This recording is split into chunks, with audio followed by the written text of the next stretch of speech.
Hello all, welcome back to our channel Kirti Vivek. ఇది last వీడియోకి continuation video అన్నమాట. In case మీరు last video check చేసి ఉండకపోతే లాస్ట్ వీడియోలో మేము house packing tips and tricks include చేసాము. మేము న్యూ జెర్సీ నుంచి టెక్సాస్ మూవ్ అయ్యేటప్పుడు ఎట్లా ప్యాక్ చేసాము, ప్యాకింగ్ సప్లైస్ ఏం యూజ్ చేసాము, ఎక్కడ కొన్నాము, బేసిక్ టిప్స్ ఎట్లా ప్యాక్ చేసుకుంటే మనకి స్పేస్ సేవ్ చేయొచ్చు అనే స్మాల్ హోమ్ టూర్, మా పాత అపార్ట్మెంట్ టూర్ అవన్నీ ఇంక్లూడ్ చేసాము. ఇన్ కేస్ మీరు లాస్ట్ వీడియో చూసి ఉండకపోయినట్లయితే ఆ వీడియో ఫస్ట్ వాచ్ చేసి దాన్ని ఇది చూడండి. మీరు హౌస్ మూవింగ్ ఆలోచనలో ఉన్నా గానీ ఇన్ కేస్ మీరు మూవింగ్ అవుతున్నట్లయితే ఆ వీడియో మీకు చాలా హెల్ప్ అవుతుంది. ఈ రోజు వీడియోలో ప్యాకర్స్ అండ్ మూవర్స్ వచ్చి మనం ప్యాక్ చేసిన బాక్సెస్ అన్ని పికప్ చేసుకుంటారు. సో ఈ వీడియోలో మనం ప్యాకింగ్ ఎలా చేశారు, ఎలా పికప్ చేసుకున్నారు, దాని ప్రైస్ ఎంత అవుతుంది అవన్నీ చూద్దాము. Let's get in to the video.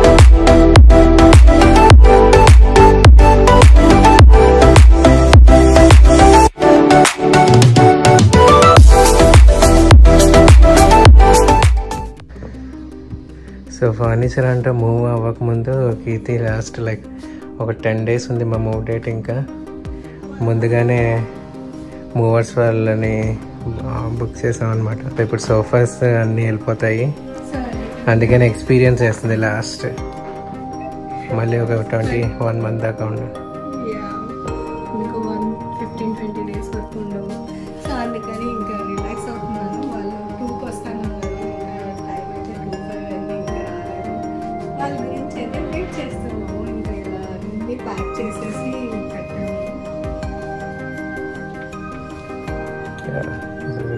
Couch వాళ్ళే ర్యాప్ చేస్తారు.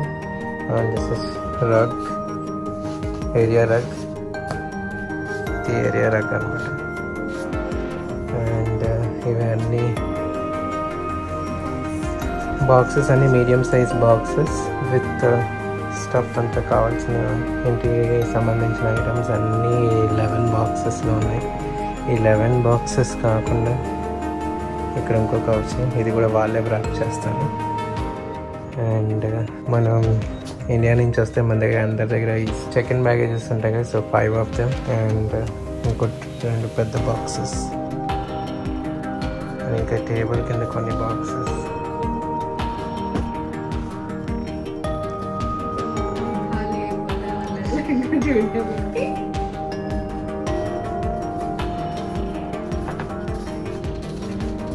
అండ్ ఇక్కడ ఒక mattress, box spring, computer stand ఒకటి. Everything will be wiped out. So అన్నీ వెళ్ళిపోయిన తర్వాత మీకు ఒక home tour, empty house tour వస్తుంది. సో ఈ రగ్గు ఉన్నప్పుడే తీయవలసింది, రగ్గు ఎలా ఉన్నది అన్నది, బట్ రోల్ అవుట్ చేస్తాం. మూవింగ్ ట్రక్ అయితే వచ్చింది ఇప్పుడే. మీరు ఇక్కడ చూస్తున్నా ఇది మా పార్కింగ్ లాట్ అనమాట, పాత అపార్ట్మెంట్ దగ్గర ఉన్న పార్కింగ్ లాట్. పెన్స్కి అనేది ఒకటి ప్యాకర్స్ అండ్ మూవర్స్ ఇది ట్రక్ ప్రొవైడర్ అనమాట. మనకి ట్రక్ రెంటల్స్ ఇస్తుంది. మనం ఇదే సేమ్ పెన్స్కి ట్రక్ రెంట్కి తీసుకుని మనం కూడా డ్రైవ్ చేసుకుని వెళ్ళి మూవ్ చేసుకోవచ్చు. బట్ మనం ఒక కంపెనీని హైర్ చేసుకున్నాం కదా, సో ఆ కంపెనీ త్రూ వీళ్ళు వచ్చి మనకి అసెస్ చేసి ఫర్నిచర్ అంతా ఎంత స్పేస్ సెట్ అవుతుంది అండ్ ప్రైస్ ఎంత అవుతుంది ఫైనల్ చేస్తారు. పెన్స్కి ట్రక్ లో మూవింగ్ వాళ్ళు వచ్చారనమాట. ఈ ట్రక్ మొత్తం మనకి ఇవ్వరు, దీంట్లో కొంచెం స్పేస్ మన ఫర్నిచర్ కి యూజ్ చేసుకుంటారు. మిగతాదంతా మల్టిపుల్ హౌసెస్ దగ్గర పికప్స్ ఉంటాయి కదా, వాళ్ళందరికీ కొంచెం కొంచెం క్యూబిక్ ఫూట్ అన్న మెజర్మెంట్ లో మనకి స్పేస్ అలాట్ చేస్తారు. స్టోరేజ్ మెజర్మెంట్ క్యూబిక్ ఫీట్ లో మెజర్ చేస్తారు. సో మనకి 1 bedroom అయితే certain amount of cubic feet, 2 bedrooms అయితే ఇంత cubic feet and feet measurements ఉంటాయి వాళ్ళ దగ్గర. సో బేస్డ్ ఆన్ మన ఫర్నిచర్ మనం చెప్పిన రిక్వైర్మెంట్ ని బట్టి వాళ్ళు ఇంత క్యూబిక్ ఫీట్ వీళ్ళు వీళ్ళకి సరిపోతది అని సెట్ చేసేస్తారు. ఆ క్యూబిక్ ఫీట్ లో ఎన్ని సామాన్లు పడితే అన్ని పెడతారు. ఇన్ కేస్ మనం దానికన్నా తక్కువ యూజ్ చేసినా మినిమం ఇంత క్యూబిక్ ఫీట్ అని ఉంటది. దాంట్లో మనం ఫుల్ చేసినా చేయకపోయినా అంత అమౌంట్ వాళ్ళు చార్జ్ చేస్తారు మన దగ్గర మినిమం క్యూబిక్ ఫీట్ కి. ఇప్పుడు మనం ఒక కంపెనీని హైర్ చేసుకుని వాళ్ళకి కొంచెం అమౌంట్ పే చేసేసాం ఆల్రెడీ. వాళ్ళు ఇంకో థర్డ్ పార్టీ కంపెనీని మన ఇంటికి పంపించారనమాట.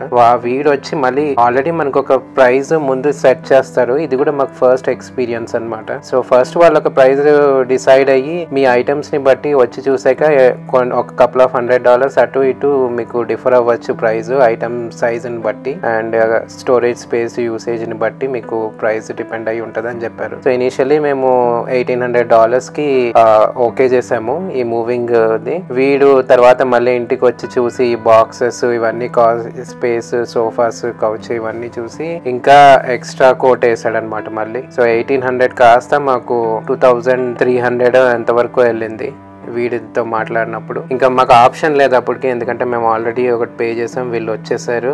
ఇంకా మనకి బ్యాక్ ఆఫ్ అయ్యే ఆప్షన్ లేదు. అండ్ ఇవన్నీ ముందుగానే మేము 15 days ముందు ప్యాక్ చేసుకుని వీళ్ళని ఈ డేట్ కి స్కెడ్యూల్ చేసుకున్నాం అనమాట. వీడిప్పుడు మనకి కాంట్రాక్ట్ ఆప్షన్స్ అన్ని చెప్తున్నాడు, మీకు ఎంత ఛార్జ్ అవుతుంది, ఎన్ని పట్టుకెళ్ళచ్చు. మేము ఇనిషియల్లీ అగ్రీ చేసింది అయితే మీడియం బాక్సెస్ 21 బాక్సెస్ పడతాయి అండ్ 2 సోఫాస్, ఒక కింగ్ మ్యాట్రెస్, బాక్స్ స్ప్రింగ్ అంటే మ్యాట్రెస్ కింద మనకి సపోర్టర్ కింద మనకి ఇండియాలో బెడ్ ఎలా ఉంటుందో ఇక్కడ బాక్స్ స్ప్రింగ్ అని అంటారు, స్క్వేర్ పీస్. ఇప్పుడు మూవ్ చేసేటప్పుడు మీకు కనిపిస్తుంది చెప్తాను. వీడు ఇక్కడికి వచ్చి మనకి 1,800 అని ఇచ్చారు కదా ముందు కోటు. వీడు మళ్ళీ అసెస్ చేసి మీకు మాక్సిమం ఎంత అవుతుంది, మీరు ఈ అమౌంట్ లో ఇంకొంచెం ఇంక్లూడ్ చేసుకోవచ్చు అని చెప్తే మేము అప్పుడు ఈ 21 బాక్సెస్ కాకుండా 2 పెద్ద బాక్సెస్ అక్కడ మేము ఆల్రెడీ ముందు ప్యాక్ చేసి రెడీగా పెట్టినాయి. మేము కొంచెం ముందుగానే ఎక్స్ట్రా బాక్సెస్ కూడా ప్యాక్ చేసాం, జస్ట్ ఇన్ కేస్ మనకి స్పేస్ ఉంటే ఇంకొన్ని దాంట్లో షిప్ చేయొచ్చు కదా, సో దట్ మనకి కొంచెం మనం కార్లో వెళ్ళేటప్పుడు మనకి స్పేస్ మిగులుతుంది అని చెప్పి. సో మేము డబ్బులు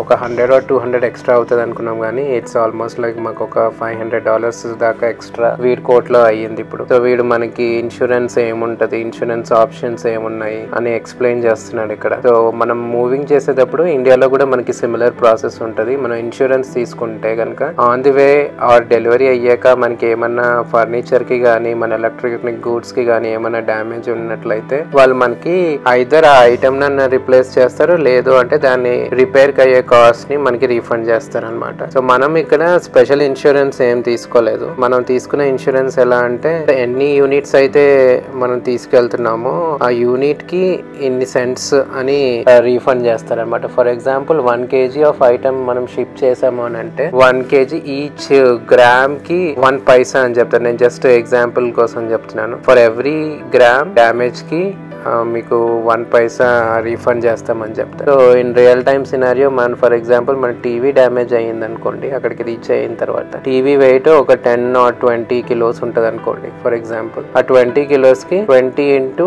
10 పైసా అంటే 2 rupees కైండ్ ఆఫ్ అట్లాగా మనకి రీఫండ్ ఇస్తాడు అనమాట. అంటే మేము ఎక్స్ట్రా పే చేయలేదు, ఇంకా కొన్ని ఆప్షన్స్ ఉన్నాయి, బట్ అది ఇంకొంచెం ఎక్స్పెన్సివ్ అనిపించింది మాకు. ఈ ఐటమ్స్ కూడా అంత వాల్యుబుల్ ఐటమ్స్ ఏమీ కాదు, అందుకని మేము మోస్ట్లీ టీవీ అయితే మనం వచ్చిన ప్యాకేజ్ బాక్స్ లోనే పెట్టేసాం. సో సేఫ్ గానే రీచ్ అవుతుంది అన్న థాట్ తోటి మేము ఎక్స్ట్రా ఇన్సూరెన్స్ కి పే చేయలేదు. Just we went with whatever the free insurance మనకి దీంట్లో ఉందో అదే ఇన్సూరెన్స్ తో ప్రొసీడ్ అయ్యి ఈ ప్యాకేజ్ కి అయితే ఒప్పుకున్నాం. వీటితో కూడా మనం నెగోషియేట్ చేయొచ్చు. ఐ థింక్ మేము కూడా నెగోషియేట్ చేసాం అప్పుడు, ఎగ్జాక్ట్ నంబర్స్ గుర్తులేదు కానీ, బట్ నెగోషియేషన్ తర్వాత మాకు 2,300 పడ్డది. ఈ అమౌంట్ అయితే ఇక్కడతో ఆగిపోలేదు. దీంట్లో multiple companies or multiple people involve అయ్యి ఉన్నారు. నేను ఈ మూవింగ్ ప్రాసెస్ సిరీస్ లో 1 by 1 ఆ ఫేజ్ వచ్చినప్పుడల్లా మీకు ఎక్స్ప్లెయిన్ చేస్తాను. ముందు ఎక్స్ప్లెయిన్ చేసినట్టు ద ఫస్ట్ ఫేజ్ ఏంటంటే ఒక కంపెనీని గూగుల్లో సర్చ్ చేసి చాలా ఫేక్ కంపెనీస్ ఉంటాయి దీంట్లో. We need to be very careful and cautious while finding out. So మేము ఫైండ్ అవుట్ చేసి ఇట్లాగా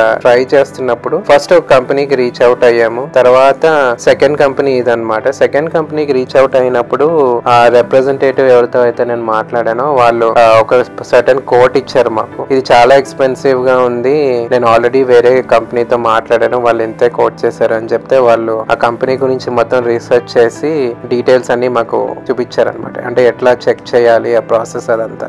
అది ఎగ్జాక్ట్ గా గుర్తులేదు నాకు, but I try to find out that information and మీకు దొరికితే కనుక దీంట్లో ఇంక్లూడ్ చేస్తాను ఎట్లా ఫైండ్ అవుట్ చేయాలి కంపెనీ వెబ్సైట్ గురించి. Usually most of the websites అప్పటికప్పుడు కపుల్ ఆఫ్ మంత్స్ ముందు, కపుల్ ఆఫ్ వీక్స్ ముందు క్రియేట్ చేసి పెడతా ఉంటారు. ఆ వెబ్సైట్ నేమ్ అండ్ రివ్యూస్ అని కొడితే మనకి వెబ్సైట్ లో వస్తాయి. సో తను నాకు ఎక్స్ప్లెయిన్ చేసింది అనమాట, ఈ కంపెనీ అంత లెజిట్ కాదు, మీ రివ్యూస్ కూడా చూడండి, కొంతమందికి అసలు డెలివరీయే రాలేదు అని. నేను కొన్ని యూట్యూబ్ వీడియోస్ కూడా చూసాను, డెలివరీ ఇష్యూస్ అయినాయి, అసలు ఐటమ్స్ వాళ్ళకి రాలేదు, డబ్బులు కూడా ముందే ప్రీపే చేశారు అని. సో అట్లా కొంచెం ఫైండ్ అవుట్ చేసినప్పుడు నాకు అప్పుడు వీళ్ళు ఎక్స్ప్లెయిన్ చేయడంతో నాకు ఇది కొంచెం జెన్యూన్ అనిపించింది. రైట్ అవే నేను దీనికి అప్రూవ్ చేయలేదు, ఇది ఓకే అనుకున్నాక నేను కొంచెం రీసెర్చ్ చేసి వెబ్సైట్ లో దాని రివ్యూస్ తీసుకుని అప్పుడు ప్రొసీడ్ అయ్యాము. సో ఇనిషియల్లీ 1800 లో మనం వీళ్ళకి 50% పే చేసాం అనమాట. $900 పే చేసాము అండ్ రిమైనింగ్ అమౌంట్ వీడు వచ్చినప్పుడు వీరికి పే చేయాలని చెప్పారు. కానీ వీడు వచ్చిన తర్వాత మనకి ఇంకా $500 ఎక్స్ట్రా పెరిగింది. ఆ $500 ఎక్స్ట్రా అమౌంట్ తో కలిపి ఈ బాక్సెస్ అయితే మూవ్ చేశాడు. ఇప్పుడు మీరు వీడియోలో చూసినట్టయితే మొత్తం ఆ ప్రాసెస్ ఎక్స్ప్లెయిన్ చేస్తున్నాడు. అంటే ఇది ఇనిషియల్ గా మనకి ఐడియా లేదు కదా అసలు ఎక్స్ట్రా పడుతుందని. సో ఇనిషియల్ గా నాకు కన్విన్స్ అవ్వలేదు నేను వాళ్ళతోటి ఎక్స్ట్రా అమౌంట్ అడిగినప్పుడు. నేను వాళ్ళకి కాల్ చేశాను మళ్ళీ, అప్పుడు ఆ కంపెనీకి కాల్ చేసి ఇట్లాగని చెప్తే, yeah based on the item size, cubic footage size ని బట్టి మీకు అది పెరుగుతుంది, దర్స్ nothing we can do right now. మీరు ఐదర్ అది ఐటమ్స్ ని పంపించవచ్చు, లేదంటే ఐటమ్స్ ని మీరు ఉంచేసుకుని ఆ స్పేస్ లో ఎంత సరిపోద్దో ఆ అమౌంట్ కి అట్లా షిప్ చేయొచ్చు అని అన్నారు. కానీ మేము మెయిన్ ఈ మూవింగ్ పెట్టుకున్నదే రిక్లైనర్స్, పెద్ద ఐటమ్స్ కదా, మనం అవి మూవ్ చేయలేమని కాబట్టి మేము ఈ మూవింగ్ పెట్టుకున్నాము. మెయిన్ దీంట్లో ఎక్స్పెన్సివ్ ఏమన్నా ఉందంటే టీవీ కన్నా ఎక్స్పెన్సివ్ రిక్లైనర్స్ అనమాట. ఇనిషియల్లీ మేము అక్కడికి వెళ్ళిన వెంటనే మళ్ళీ ఇవన్నీ పర్చేస్ చేయాలంటే it's not an easy task అని అనిపించి మేము మూవింగ్ కి కన్సిడర్ చేసి మూవింగ్ ప్రాసెస్ స్టార్ట్ చేసాము. బట్ ప్రాసెస్ అంతా చూడండి, నేను రైట్ అవే నా రివ్యూ అయితే ఇచ్చాను. మీరు కూడా ప్రాసెస్ ఎట్లా అవుతుంది, ఏం గో త్రూ అయ్యాం అవన్నీ చెక్ చేయండి. At the end me thoughts ఏంటో షేర్ చేయండి. నేను కూడా నా ఎక్స్పీరియన్స్ ఏంటి, ఇది వర్తా కాదా అన్నది కూడా నేను గోయింగ్ ఫార్వర్డ్ చెప్తా ఉంటాను time by time. Each video progress అయ్యే కొద్దీ నా రివ్యూస్ కూడా యాడ్ ఆన్ చేస్తూ ఉంటాను వీడియోలో. సో మిస్ చేయకుండా వీడియో ఎండ్ దాకా చూడండి, ఈ వీడియో మీకు చాలా హెల్ప్ఫుల్ అవుతుంది. సో ఫైనలీ మన డిస్కషన్ అంతా అగ్రీ అయిన తర్వాత, ఓకే అని కన్ఫర్మ్ చేసిన తర్వాత ఇట్లా డాక్యుమెంట్స్ మీద సైన్ చేయించుకుంటున్నాడు. సైన్ ఏంటంటే మనకి ఐటమ్స్ ఏమున్నాయి లిస్ట్ లో అండ్ ఎంత మనీ అవుతుంది, ఎంత పే చేస్తున్నాము, ఇన్సూరెన్స్ వద్దని మనము అగ్రీ చేసామని, ఓన్లీ ఫ్రీ ఇన్సూరెన్స్ వెళ్తున్నామని, ఈ పాలసీస్ అన్ని దాంట్లో ఉంటాయి. కేర్ఫుల్లీ చాలా టైం పడుతుంది ఇవన్నీ రీడ్ చేసి మనము సైన్ పెట్టాలంటే. బట్ మనకి ఇంపార్టెంట్ ఏమనుకుంటామో మూవింగ్ లో అవన్నీ మనం లిస్ట్ అవుట్ చేసి పెట్టుకుని వీళ్ళని అడగాల్సిన పాయింట్స్ ఏంటో ముందే అడిగి మనం సైన్ చేయాలి. లేదు మీకు టైం ఉంది, మీకు ఓపిక ఉంది, మొత్తం చదవగలుగుతాను నేను అని అనుకుంటే you can read everything and sign చేయొచ్చు. బట్ నా సజెషన్ ఏంటంటే కొన్ని ఇంపార్టెంట్ టాపిక్స్ ఉంటాయి, లైక్ ఐటమ్స్ డెలివరీ అయిన తర్వాత డ్యామేజ్ ఏమన్నా ఉంటే ఎట్లా రికవర్ అవుతుంది, ఆన్ ది వేలో ఏమన్నా అయ్యి డిలేస్ అయితే ఏమన్నా మనం క్లెయిమ్ చేయొచ్చా దానికి, ఇలాంటివి some key points that you can ask before transfer చేయకముందు ఇవన్నీ ఇంపార్టెంట్ పాయింట్స్ అడగచ్చు.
ఈ షిప్పింగ్ ప్రాసెస్లో ఇప్పుడు మీరు చూసినట్లయితే వీళ్ళు రగ్స్ కొన్ని తెచ్చుకున్నారు. యూజువలీ కొన్ని ప్రాసెస్లో మనమే రగ్స్ తెచ్చి ఇవ్వాలి, మనం ఇన్ కేస్ మనం షిప్ చేసుకుంటుంటే కనుక.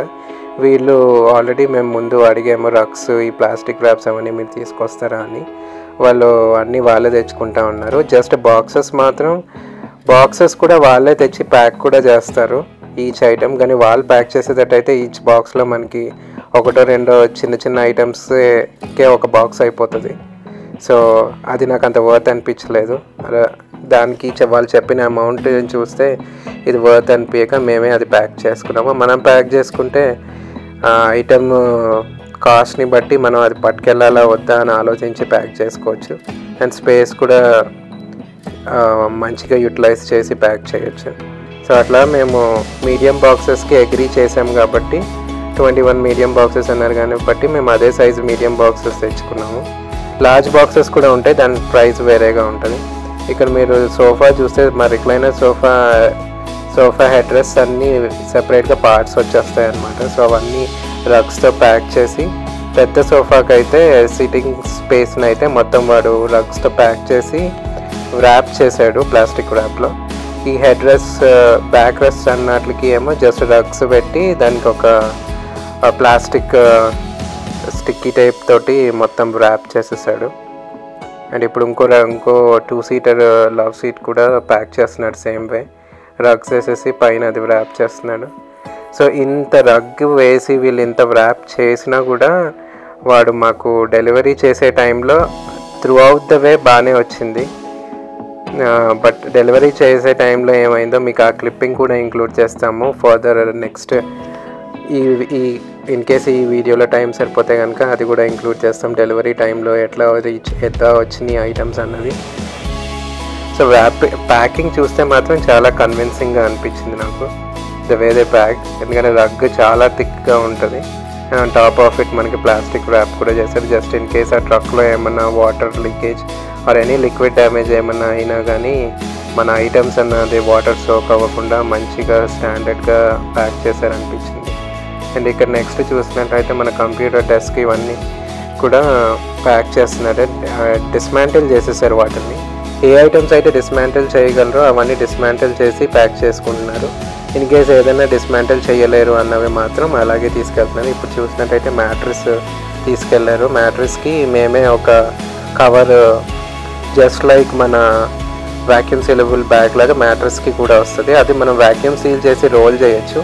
బట్ మరి స్ప్రింగ్ మ్యాట్రిస్ వ్యాక్యూమ్ సీల్ చేస్తే మ్యాట్రిస్ పాడవుతుందని చెప్పి మేము దాన్ని వ్యాక్యూమ్ సీల్ చేయలేదు. కొన్ని రివ్యూస్ కూడా చదివాను నేను, బెడ్ మ్యాట్రిస్ డ్యామేజ్ అవుతుందని. సో అందుకని అది యాజ్ ఈస్ అట్లాగే తీసుకెళ్లారు. ఇది బాక్స్ స్ప్రింగ్ అనమాట. ఇందాక బాక్స్ స్ప్రింగ్ అని చెప్పాను కదా నేను, అది మ్యాట్రిస్ కింద బాక్స్ స్ప్రింగ్ వేసుకుంటానమాట. అది ఒక frame, metal frame with cover, దానికి ఒక వైట్ కవర్, దానికి ఫౌండేషన్ మ్యాట్రిస్ బాక్స్ స్ప్రింగ్తో పాటే వచ్చిందనమాట. అమెజాన్లో ఆర్డర్ చేసాము. అది మాత్రం మా స్టైర్ కేస్ మీద నుంచి వెళ్ళలేదు, అందుకని బ్యాక్ యార్డ్ నుంచి మన ప్యాటియోలోంచి ఇట్లా పైనుంచి పాస్ ఆన్ చేశారు. ఇస్తే వాళ్ళు అది అందుకుని డైరెక్ట్ అక్కడి నుంచి ఫ్రంట్ సైడ్కి మూవ్ చేసుకున్నారు ఈజీగా. యాక్చువల్లీ బాక్స్ స్ప్రింగ్ కూడా మనం సెపరేట్గా పీసెస్ డిస్మాంటిల్ చేయొచ్చు, కానీ కొంచెం టైం టేకింగ్ ప్రాసెస్. సో వీళ్ళు స్పేస్ ఉంది కదా అని దాన్ని అట్లాగే ప్యాక్ చేసేసారు. జస్ట్ ఒక ప్లాస్టిక్ ర్యాప్ తోటి ర్యాప్ చేసి టేప్ వేసేసారు. అతను మూవ్ చేసుకుంటూ వెళ్తున్నాడు ఇప్పుడు ఫ్రంట్ సైడ్కి. ఇది ఫ్రంట్ సైడ్ అనమాట. ఆ బాక్సెస్ అన్నీ చూస్తున్నాయి కదా. ఈ పెద్ద బాక్సెస్ అన్నవి కొంచెం ఎక్స్ట్రా మాకు ఇచ్చిన 21 బాక్సెస్ కాకుండా ఈ 2 అడిషనల్ పెద్ద బాక్సెస్ తీసుకెళ్లారు. ఇది సోఫా అనమాట, కింద ఇది తీసుకెళ్తున్నారు ఇలా ప్యాక్ చేసి. ఇది మా పార్కింగ్ స్పేస్ అనమాట. కార్ అది మాది, అక్కడ కార్స్ అవన్నీ ఇక్కడే పార్క్ చేసుకునేవాళ్ళం. అండ్ ఇది ఈస్ట్ ఫేసింగ్ అపార్ట్మెంట్. మేము ఆల్మోస్ట్ 4 years స్పెండ్ చేసాం దీంట్లో. ఇట్స్ లక్కీ హౌస్ అని చెప్పొచ్చు. మేము ఇద్దరము యూఎస్ వచ్చాక మూవ్ అయిన అపార్ట్మెంట్ ఇది. అండ్ ఇప్పుడు మీ ట్రక్లో ఇప్పుడే మీకు చూపించినట్లయితే ఆల్రెడీ కొన్ని ఐటమ్స్ వెనకాల పెట్టేసి ఉన్నాయి కదా, దాని ముందు మనవి స్టాకప్ చేస్తున్నాడు. ఇంకా దాని ముందు వేరే వాళ్ళు ఇంకా వెళ్తాయి అనమాట. ఆ ట్రక్ మొత్తం ఫిల్ అయ్యి వెళ్తుంది. మేము మూవీని అయ్యే 15 days ముందే ఇవి షిప్పింగ్కి స్కెడ్యూల్ చేసుకున్నాము. సో ఇది స్కెడ్యూల్ ఈ రోజు మేము అది పికప్ చేసుకున్న 15 or 20 days తర్వాత మాకు రీచ్ అవుతుంది అనమాట. అట్లా మేము వెళ్ళే టైంకి కరెక్ట్గా రీచ్ అయ్యేలాగా మేము ముందుగా స్కెడ్యూల్ చేసుకున్నాము. ఇక్కడ మీరు చూస్తే ఇవన్నీ ప్యాక్ చేసేసి తీసుకెళ్ళిపోయారు. హోప్ మీకు ఈ వీడియో నచ్చింది అనుకుంటున్నాను. నచ్చినట్లయితే like, share and subscribe. Next video మన హోమ్ టూర్ రాబోతుంది. మీకు అది కూడా నచ్చుతుందని ఎక్స్పెక్ట్ చేస్తున్నాను. నెక్స్ట్ వ్లాగ్ లో మళ్ళీ కలుద్దాం. Until then bye.